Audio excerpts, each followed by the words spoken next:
Hi everyone, I'm back with another video and I'm here to share with you another project for the Tsunami Rose design team, and this is using the 8.5 by 11 vintage digital printable scrapbook paper called Yesterday's Commodity, and it's super gorgeous.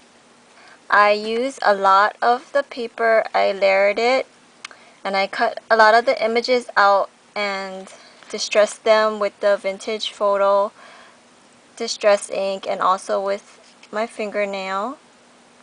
And I just wanted it to be grungy and layered a lot of embellishments for, interest. And I used a ton of wild orchid craft roses and flowers as well as other paper flowers. And you can see the image.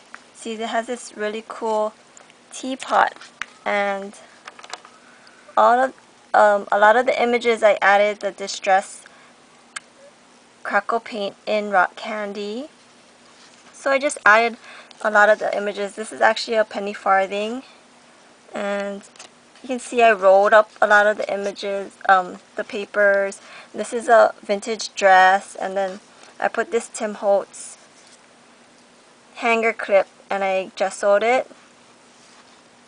And then there's a perfume bottle here, and just the images are really, I love them. So I also added this Making Memories metal piece, and I added a Primo vintage trinket here, and you can see the Tim Holtz corner, and then there's this burlap kind of material, and I put some burlap twine, and there's a bunch of these vintage looking buttons that I just tucked in here and there. This is a Butterbee Scraps metal piece as well as this one on the top. I love them, they're really pretty. I added a Tim Holtz glass bottle that I added glass beads and or glass pearls.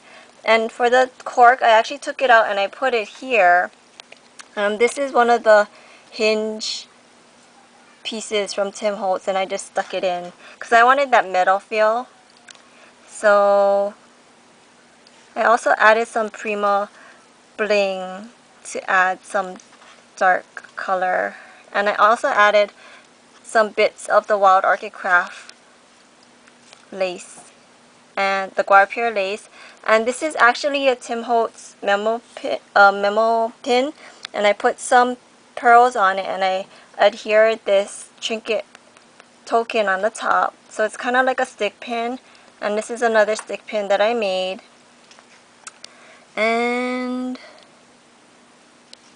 I also added paper to the edges and distressed it, and I put the paper in the back as well, so it's finished. So it can hang it up. And this is the top view of the flowers. I had a ton of fun playing with this collection. Oh, on the back of the Making Memories hanging piece, metal piece, if you turn it around, so it says friend. And you can see the Guarpier lace peeking out, and I stuck this charm on the bottom. I think it's a Making Memories crystal. And I put some burlap twine and this pretty Wild Orchid Craft trellis rose. This is a small one. I thought it came out pretty cool. Thanks for watching, and please check out the links below for more information on Daisy's gorgeous printables. Thanks for watching. Bye.